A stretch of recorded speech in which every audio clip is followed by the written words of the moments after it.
You don't just wake up knowing what to post. A content calendar is essential for keeping you organized. But first things first, let's talk about the difference between an editorial calendar and a content calendar. A lot of the times, these calendars are used interchangeably.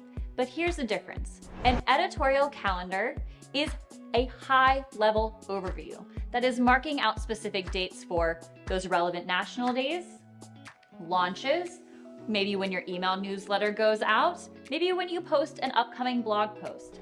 All this is mapped out ahead of time so that you can be strategic in not just your use of time, but also your resources so that you are posting what needs to be posting when. A content calendar dives deeper.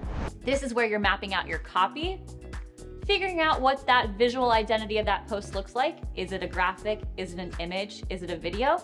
Does it link to anywhere? You drop the link there. It pulls everything together in one place to make it easier to post on time and consistently. Not sure where to start? Snag your free customizable and fillable content calendar over on my resources page.